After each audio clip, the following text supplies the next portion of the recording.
Kenyan Sand Boas are often considered to be a low effort snake. However, nothing could be further from the truth. If you really want to have a healthy, active and thriving Kenyan Sand Boa, here are some top level tips to get your care to the next level. I'm David, this is Wally, welcome to DJL Exotics.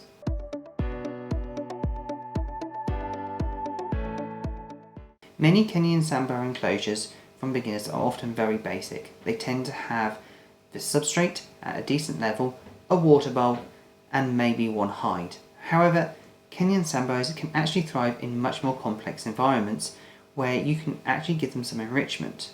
To start with, go with decorations. These guys absolutely love to explore their environment, and during the night time they can often be found on the surface cruising around exploring what's in their enclosure.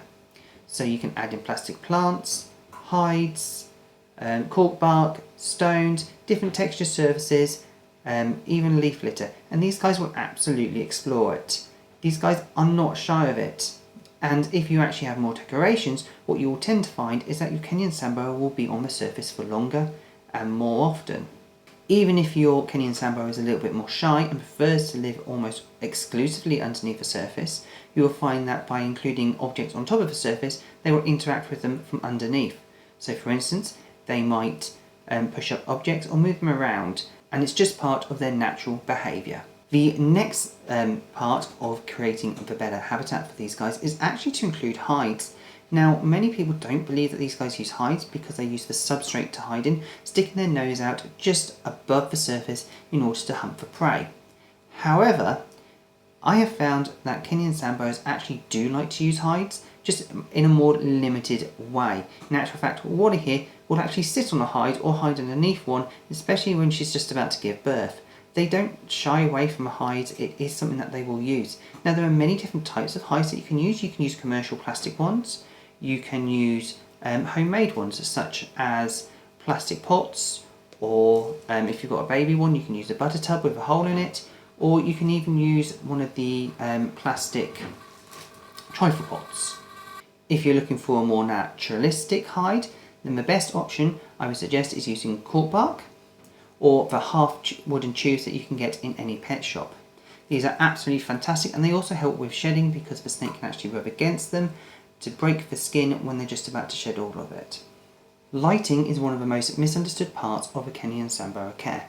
In the wild, these guys live in an area which pretty much has 12 hours of sunlight all year round, and therefore you can actually replicate that in captivity. However, there are times of the year where cloud cover and rain actually do block some of the sun, so these guys can have anywhere between 9 and 3 hours of direct sunlight, and you can mimic that inside the enclosure by utilising timers as well as UV light or even just LEDs to mimic the daytime cycle that these guys would experience.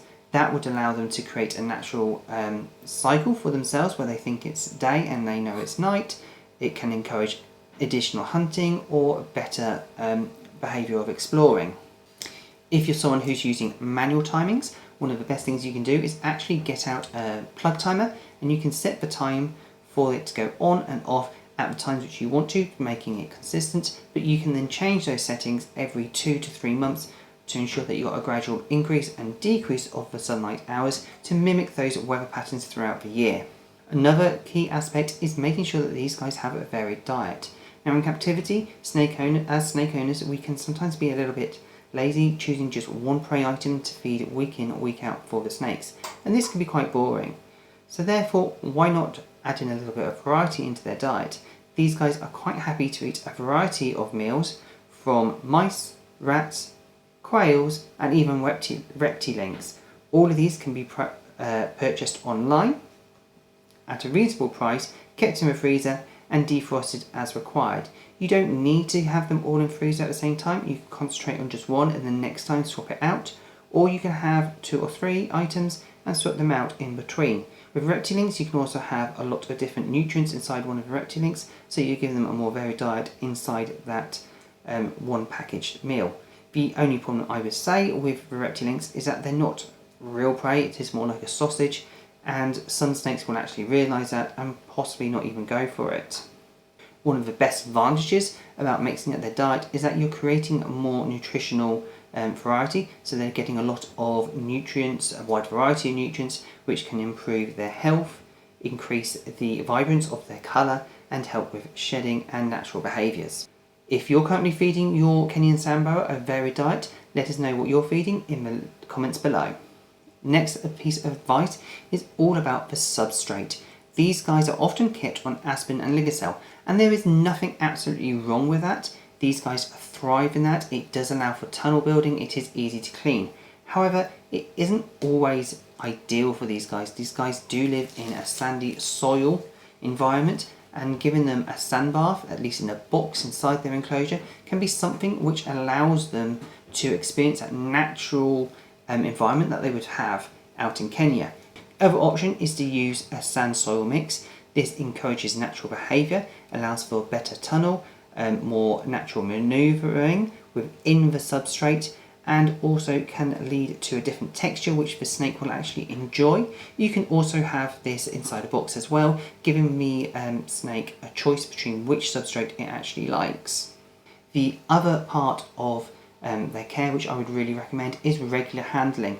Kenyan Sand Boas are not known for being great handlers because they spend a lot of their time underneath the surface, so many people use them as a snake which they know is there, but they don't get out very often. Yeah, as you can see, Wally here absolutely enjoys handling. She's been on me the whole entire time, and she just enjoys exploring. What I would suggest is that you keep handling to a minimum, maybe only about 5 to 10 minutes, not your 15 minutes that you get with a corn snake or royal python, but give a 5 or 10 minutes handling every day, with the exception of the 2 days after feeding, if they're in shed or if they're pregnant.